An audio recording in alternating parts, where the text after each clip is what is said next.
All starting to right, hear the guys. voices again. So obviously we had a big game to talk about yesterday. The Buckeyes came out and actually, hey, they kind of look like the Buckeyes we've been expecting all year a little bit. Very efficient throwing the ball around. McCord goes 24-31, 335 yards, has 3 touchdowns, no interceptions. We put up 177 on the ground yesterday, so solid performance by the ground game. Really just, you know, kind of, I really think, Eric, it's been the what we've been looking for from this team all year.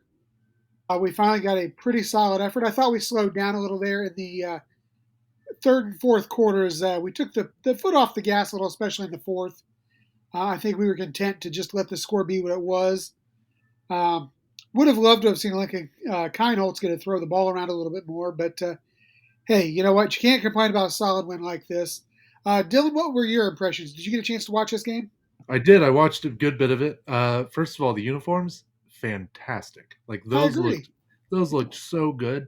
The all grays, in my opinion, and everyone wants to wear black. I get it. Like all the cool kids have black uniforms, but the gray ones stumped those out of the water. Wasn't even close.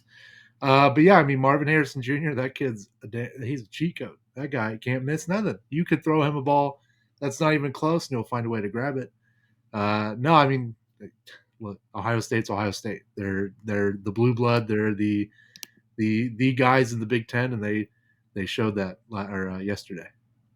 Eric, your initial thoughts?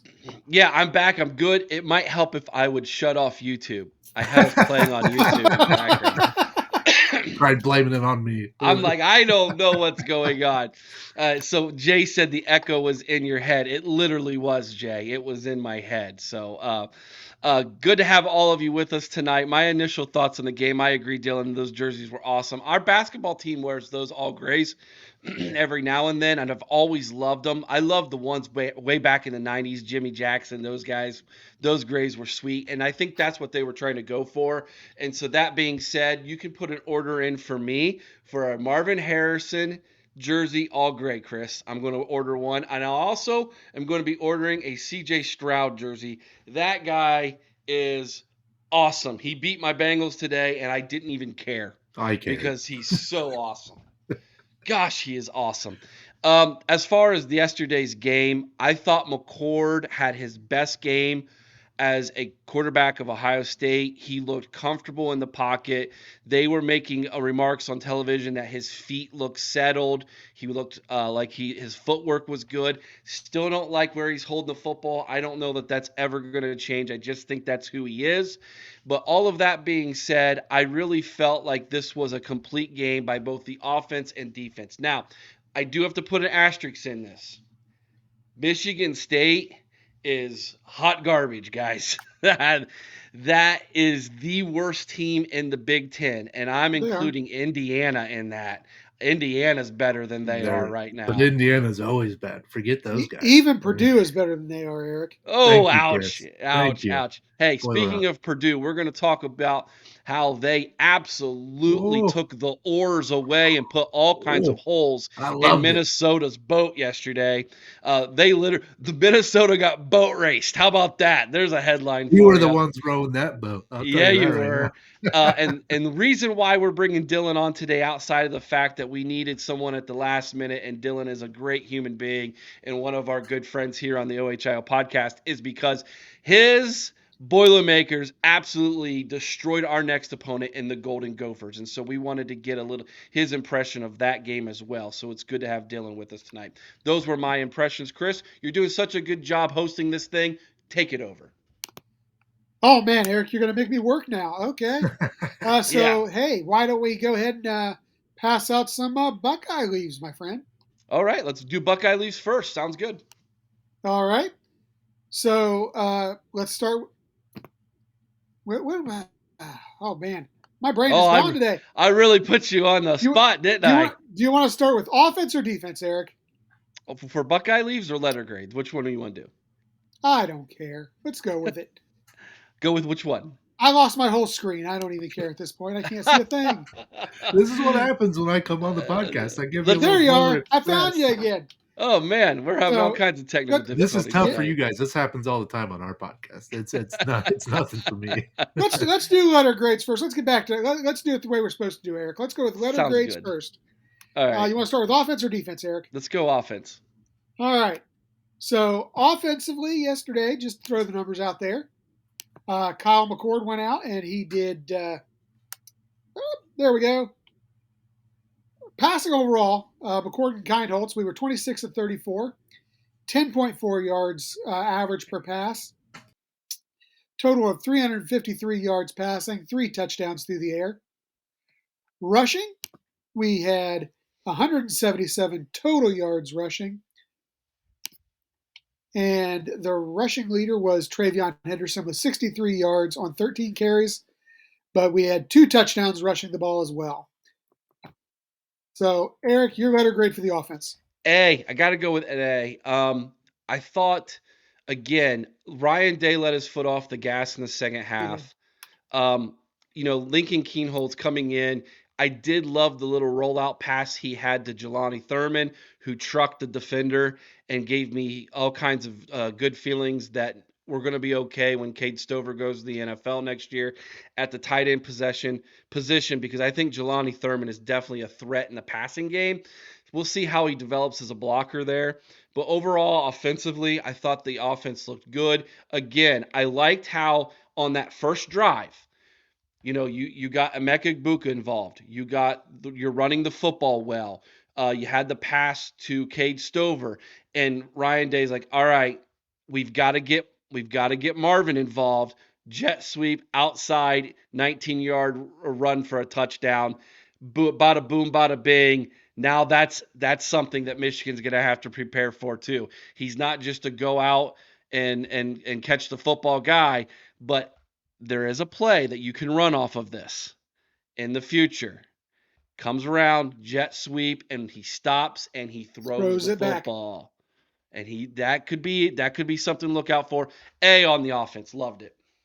Dylan, what'd you think? Man, Offensive grade. Stover that's another cheat code. That guy is such a solid tight end, and I didn't know about the history of his, coming from defense on the offense until I watched. I think it was on ESPN about him. That guy's built like a brick. I mean, I don't know how anybody stops him, and I didn't realize until I was, at Typically, Purdue. they don't, Dylan. Yeah, right. I didn't realize how built that kid was until y'all played us at Purdue and I saw him in person. I'm like, that guy's a tight end. Like he could be a linebacker, and he was as easy as he could be tight end. So I mean, A plus. I think A plus all around. Ohio State's a really good team, and it was a fun game for you guys to watch.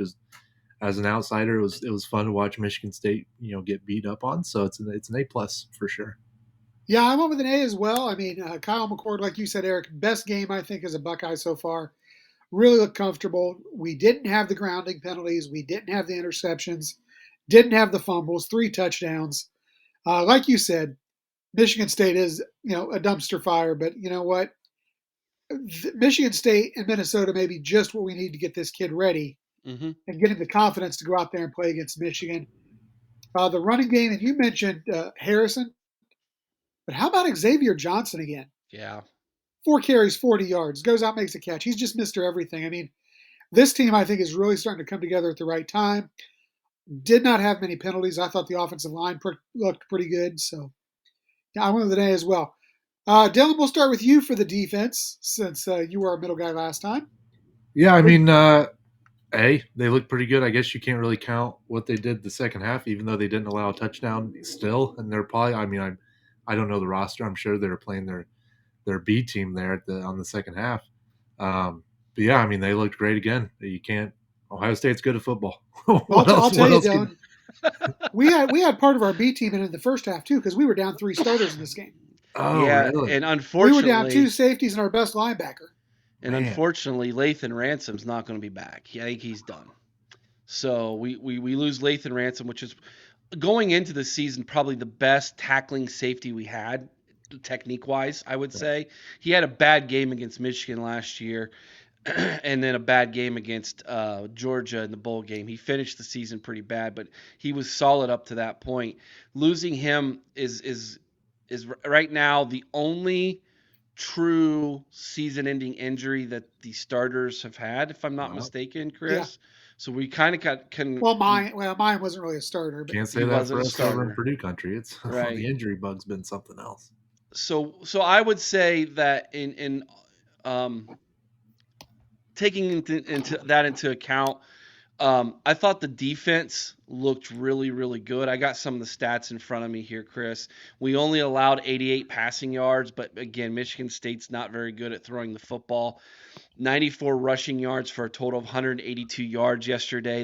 That's 3.4 yards per play, only 11 first downs whole game. Again, third down, we're getting off the field, 2 of 14. They were 2 of 2 on fourth down on the money downs, but you take that into account, 4 of 14. We're getting off the field. Time of possession, 28-49. Didn't get any turnovers, but boy, we came close a couple times. Defense was living in the backfield off the defensive line. I'm going to go with an A for this defense. yeah, I went with A minus. I was probably a little harder than you guys were. I know we were missing 3 starters, but I really felt like we should have had more than 2 sacks in this game, given what we were going up against, and we did not get a turnover.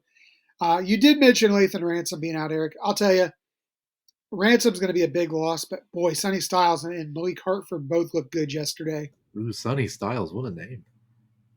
Yeah, It's a yeah. good one. So, I'm going to go with an A minus, but I think the potential is there still, obviously. So that being said, let's move over to our hand out our Buckeye leaves for the individual performances. So, hey Eric, how about your offensive player of the game? I don't think that this is debatable, guys. I don't know how you don't give it to Marvin Harrison Jr. Uh, the numbers are great. Um, Jay said it right. Marv, he carried the offense. Absolutely. Um, so he had what? 3 touchdowns, 1 rushing, 2 Three receiving. touchdowns. He had 7 catches for 149 yards, averaged 21.3 per catch. Had the 2 touchdowns receiving, and the 1 carry for 19 yards and a touchdown. Yeah. And if you want to look at what he did yesterday, he became the first ever wide receiver in Ohio State history. Now, this is something that Purdue gets quite often because they kind of ushered in the forward pass in the Big Ten. But You're welcome. this You was know, our first wide receiver in Ohio State history to have two 1,000-yard seasons. He's the wow. very first one ever. He became, I believe, fourth all time in receiving touchdowns at Ohio State yesterday Uh-huh. with those two. He's one behind number third, and he's seventh all time in Ohio State history in receiving yards now, and seventh all time in Ohio State history in receptions. So those career numbers are adding up. By the end of the season, he will be in top 5 in all 3 major receiving categories for a career. He'll be the only one that will be that way. Chris Carter was for a long time. He's not anymore. He kind of got bumped out in the He's total from my neck of the receptions. woods. Yeah, Chris Carter. And so when you take all of that into account and you look at what he's doing, he's definitely a Heisman candidate, Chris. I don't know how he's not at this point. And all the talk about JJ McCarthy being a Heisman candidate, I don't understand it. He actually has less passing yards than what Kyle McCord does at this moment, I believe, which is Yeah, crazy to think about. Um, I think it's down to, in my opinion, 3 people for the Heisman. I think you've got to go with what's his name over in Washington from played for the Michael Penix Hoosiers, Jr. Penix Oh, Jr. Penix. How do you forget a name like that? What do we? I know. Bo Nix, I think, is in the Yeah. running over Oregon, and I think Marvin Harrison Jr. Maybe the quarterback at LSU. He's got good numbers. Was it Danielson or Jaden Danielson. there you go. But he doesn't have the wins, Yeah, So if we can go into Ann Arbor in 2 weeks and Marvin Harrison Jr. has over 100 yards and a couple touchdowns, I think the Heisman's his. and it should Offensive be. player of the game. Dylan, do you agree? Oh yeah, Marvin Harrison Jr. That kid. I mean, he's a legit cheat code. Like it's. I watch him, and any ball that is anywhere near his vicinity, he will have a chance at. and just the skill he has. And he got it from his old man, I'm sure. But man, I mean, the guy is electric. I love watching him play ball. It's a lot of fun watching him. And when you guys played us at Purdue, I forget who was defending him, but he talked some mad crap to him his first miss, and I said, "Don't do that. You're just don't do that." And sure enough, Marvin Harrison Jr. went off, and I was like, I knew that's why you don't want to talk smack to that guy, because he's going to rub in your face and score a million points. So the guy's a lot of fun to watch. What about this comment right here, Chris, from Jake Detweiler? JJ should be removed after the past week. I know it wasn't due to subpar play, but still. Do you think he should be removed from winning a Heisman, given the fact that they were using, they stole signs from other teams, at least for the first 5 games, I believe it was? Well, here's my thing, Eric. As much as I think the coaches and the coaching staff should be penalized, I have a hard time penalizing the players who were out there simply following directions without possibly the knowledge of knowing where it came from. Yeah. I truly believe that they should drop the hammer on Harbaugh, the entire coaching staff, and possibly on the university to some extent. But to penalize the individual player, no. But this I would say. I don't feel that McCarthy has put up any kind of quality numbers against quality opponents. Oh, they've only had one. Yeah. They've only had one quality opponent, and he didn't even throw the football in the second half. Yeah, they ran the ball 30 straight times to end the game. Yeah, and then got on national television and cried about it. Yeah, exactly. Literally cried on national television. Man, you ever get secondhand embarrassment? I got secondhand embarrassment so bad. First, he thanks the Lord, which is great, but then he follows that up with Harbaugh, and I'm like, oh my God. And not only that, he cusses on national television. Yeah, buddy, read the room. Yeah. Well, I'll tell you what, I'm going to make it 3 here, guys. I'm going to go with Harrison Jr. as well. No, like I said, I don't believe JJ should be dropped for the cheating scandal. He should just be dropped because he's a subpar quarterback. I agree, Jake. Yeah, you don't not throw the football and still be considered a Heisman Trophy quarterback. You just don't do it. So I don't get it, man. It's just crazy. All right. Chris, you had Harrison as well. I had Harrison Jr. as well. Yep. All right. So let's go ahead and do we want to do the play of the game or the player or defensive player of the game? Let's do defensive player of the game. Yeah. So I'm going to start this one because I'll tell you, I got to give a shout out to my man Tyreek the Freak out there. He was just a beast out there yesterday. Nobody had a ton of tackles. Tyreek had 4 tackles, which was second on the team. Had a sack, had a tackle for loss. Just a disruptive force out there. So I went with Tyreek Williams. Dylan? I have the entire defense. I mean, Michigan State just had he pulled an Aaron. He pulls an Aaron. Good one, Dylan. At least he follows the team. It's lesser on me anyway. No, Michigan State, man, they did not stand a chance against Ohio State. You're talking prime time, alternate jerseys, crazy crowd as you guys always have. Those poor kids didn't stand a chance. I mean, they're running into a buzzsaw, and I think they knew it. All right, Eric, yours? I got a little different one here for you guys. Ooh. So I went with Cody Simon. And the reason why he led the team in tackles with 5, which I know that's not a lot, but he had 5 tackles. And then on top of that, he was filling in for Tommy Eichenberg yesterday. And so whenever you lose, Tommy Two Thumbs. So whenever you lose your play caller on defense, your captain on defense, and he's not in, and you fill in for him, fill his shoes, and your defense only gives up 3 points, I got to give you credit for that. So not only did he lead the team in tackles, he was filling in for your team captain, and quite frankly, that's the future starting linebacker for Ohio State right there. So Cody Simon's my defensive player of the game. Okay. Offensive play of the game. Dylan, why don't we let you go first? Every Marvin Harrison Jr. catch that happened. That's not a bad way to go. The kid's good. Eric will love that. Eric will love that for his graphics. Oh, there we go. So that kid's going to the draft, right? Like Oh yeah. Oh, he's gone. Yeah. I would let me follow that up by saying the first touchdown catch he had, Chris. I'm going to give my offensive player of the game, Buckeye Leaf, to both McCord for that pass and Harrison Jr. for the catch, tight roping the sidewalk there in the end zone. That was a That perfect was pass. that Yeah, was a perfect pass. That good was a ball. CJ Stroud pass, is what that Yeah, was. he hit him You're over that outside shoulder. you're throwing to a window, to a place, not to an open receiver, but to a place, and it's that receiver's job to get there at that moment and make that catch. And more times than not, as Dylan has said, he's a cheat code. He's going to make that catch. And so that was an NFL throw. Um, yeah, I literally say that, and here's the comment from Jake. That's an NFL play. Yeah, it Yeah, is. That's that, and Chris says it right. That footwork was great. So that's my offensive play of the game. yeah, he got both feet in bounds, Eric. Not just one. He made an NFL play. He got both There feet you in go. bounds. Putting Uh, putting tape out there for all them NFL scouts. I'll tell you, I was torn between that and his run because I thought that run that jet sweep just kind of set the tone for the game. Mm-hmm. But I agree with you. I actually went with that pass, McCord to Harrison Jr. So defensive play or hit of the game, Eric.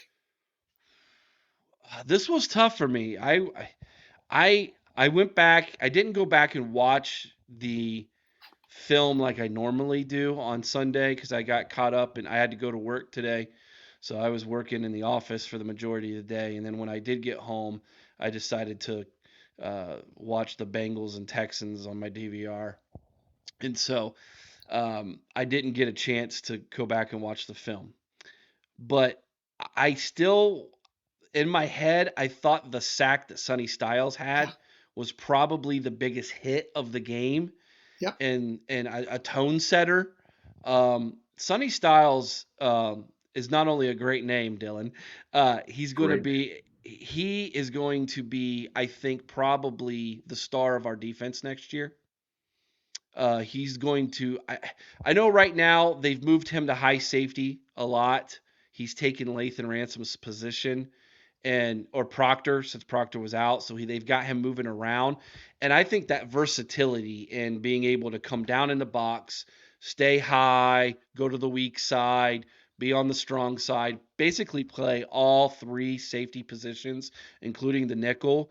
That versatility is going to be a tool that Jim Knowles is going to use like crazy next year. So when he was at Oklahoma State, Jim Knowles had all of these crazy hybrid positions, a defensive end that was a linebacker, a safety that was a linebacker, a safety that was also a quarterback. I mean, one I made up, but you get the point. He is going to use Sonny next year as one of those guys that he can move around the defense at any given moment, and you don't really know where he's at or what position he's playing. Think Pittsburgh years ago with, Troy Polamalu. thank you, the hair guy. You just never knew where he was going to be at on the field. I think that's what Sonny's going to be next year. But That was my. Sonny actually is a little bit bigger physically, I think, than what Troy was. Sonny could very I easily. wouldn't say bigger. Yeah. I'll say taller. Troy had man muscle, dude. Oh, He Sonny's he's did. getting. He was he's a ripped. beast. I'm not arguing that. Sonny will get there. I mean, his dad's Lorenzo Styles Senior, for goodness Right. sake. I mean, he'll get Right. there. Dylan, defensive player hit of the game. I will second what Eric said. Yeah, you know what? I had that same one. I thought that he just blew up the quarterback on that sack. Just a great play. That kid So woke up Eric, a little sore today. Here's another one. Jay brings yeah, up Burke hitting their quarterback after Hancock forced him outside teamwork. Yeah, that was a really good play when Hancock read what was going on, yes, forced him outside, and then Burke come. Little Burke, he's kind of like the Deion Sanders of our defense. He really but he tackles but he's getting to be kind of more physical, and I like that. And you know why I think Burke is playing a little bit more physical than he's done in the past? because of Igbinosun. Bingo. By the way, Igbinosun was the defensive player of the game on the team today. He was the silver bullet. He was the one who got the award. Ooh, I Um, like that. The silver bullet, especially with the uniforms. yeah, there you go. So that's so Igbinosun was given that award today by Jim Knowles and the coaching staff. I think his physical play is rubbed off on these corners. Oh, I think, yeah, I agree. I think he's brought a whole new level of intensity to our back seven. So, Sonny is 6'4", 230, and chiseled out of granite. I yeah, don't know if he's chiseled out of granite. People say that about me, He's you know. yeah, they do, Dylan. Chiseled out of Play-Doh, maybe. That's it. There it is. There it is. all right, Chris, Eric. Well, I'll tell you what. Go ahead. I was just gonna say, let's talk a little bit about Sonny Styles. Jake brings up a Yeah, good point, hoping his coming out party is November 25th. seems we always have one. It does, doesn't it? Okay, so let I me bring mean, this up. Olave, of course, was one of the more recent ones that really had his coming out. I don't like talking about Zach Smith on this show, but I do listen to him from time to time because he Yeah. does offer really good insight as a coach. I think Yes. some of his personality rubs me the wrong way, but his insights as a former college coach are to me very valuable. Um, he talked about how Olave, his coming out party was against the team up north as a freshman. And he was talking a little bit about how in the current receiver room, it's really hard for any of these freshmen to get on the field when you have Marvin Harrison Jr., you've got Emeka Egbuka, you got Julian Fleming, and you got Xavier Johnson, all four who are upperclassmen, uh, one of which is a 6-year senior, um, taking up all of that playing time. There's one football. And Right. not to mention, we have an offensive coach who's trying to establish a running game, which is going very well for us right now. 3 weeks in a row where the offensive line is getting a really good push in the running game. That being said, these freshmen and Carnell Tate, you know what I think of Carnell Tate. I think he's the next Yes. great Ohio State wide receiver. Yesterday, did you see what he did yesterday on his? I think he had one or two catches, but that one on the sideline. Yeah, he had two. Yeah. That he's ahead. I'm kidding you not. Carnell Tate is ahead of where Marvin Harrison Jr. was 3 years ago as a freshman. He's ahead of him already. Brian Hartline has said as much. His play has shown as much. When did Marvin Harrison Jr. burst onto the scene? You guys remember? Well, it was the Rose Bowl was his big game. Yeah. It was the Rose Bowl. So remember what happened. You had although you had Jackson Smith and Jigba kind of show him up a little bit in that one. Sure. You had Olave sit it out, right? Right. You had Garrett Wilson sit it out. Jackson Smith Najigba, who had actually led the team in receiving that year, has an amazing game. But go back and look at the stats that Marvin Harrison Jr. had in that game, which was his first start. I think he had at least a pair of touchdowns, and I think he went over 100 yards. Yeah, way to go to a recent Rose Bowl. You know, last time we were at a Rose Bowl, I was 6. Sorry, Dylan. Sorry, that was not. Could have been worse. He could have said it was when I was 6, Eric. I don't want this to happen. I don't want us to get to the postseason and we're not in the CFP and Harrison Jr., Egbuka, they all sit out. But if that were to happen, mark my words, Carnell Tate will have a huge bowl game that day. He's next. He's the next guy, in my opinion. And I've been tooting that horn since preseason, haven't I, Chris? Yes. That's the guy. When I saw with my own eyes, he was unguardable. He's the next one. So just keep that in mind. So didn't mean to take that over, Chris, but I wanted to share my thoughts with that. Jake, Ennis will too. So Ennis was actually ranked higher as a recruit than Carnell Tate was. Ennis, I think they both were 5 stars if I'm not mistaken, but Ennis was the number 1 wide receiver in the class. Brandon Ennis this year, and ironic to have Dylan on for this, his big moment came in West Lafayette against Purdue at the end of the game. And that kid, I look at him a little bit more like a Garrett Wilson when it comes to development. Like middle of the sophomore year, light bulb turns Yep. on, unguardable, right? I think that's a little bit what's going on with Brandon Ennis, and we can't. And there's and the third freshman Rogers, Yeah. he's Noah physically a Rogers is, monster. yes. So all three of those guys are going to be a part of this offense next year. I really do believe that. Yeah, Jay agrees with you, Jake. Ennis will step up too if we need receivers for the bowl game. Absolutely. Chris, Tate is a monster. He's physically different. And yes, Jay, you're right. Ennis wasn't an early enrollee. He was behind 6 Correct. months compared to his teammates, and those One 6 thing months make a difference. Yes, Dylan. I'm jealous of Ohio State for a lot of things football wise, but the depth that Ohio State rolls out each and every single year is, from an outsider's perspective, like insane. Like Purdue struggles to get. I mean, we got Card this year, which is great, but we struggle to get good starters most of the time. And you guys have starters that would start at any other Big Ten school that are third, second string. It's very impressive. And of Well, course, that's why, Dylan, we can say next man up. yeah, we can. Shut up. He does that on purpose, Dylan. I hate that. I hate that saying. Whatever pisses Eric off, I like, so I'm for it. Yeah, let's talk, Chris. Let's talk about this. Jaden Ballard. Is it now or never for him for next year? Yeah, Yeah, it is. it has to be. There's There's just too much younger talent there that if he doesn't come on next year, he's in the portal. Now I'll And say you know where he this. should go. Hey, okay. Where I always hate speculating where I think a guy would go if he were to hit the portal. He's a Northeast Ohio kid, which immediately makes me think Purdue. I'm sorry, Penn Does State. he like State. Penn trains? State.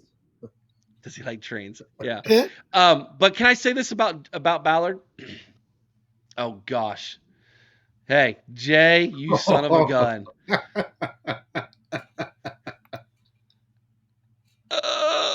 So does that mean that's what's going on with Dylan? He next touched up.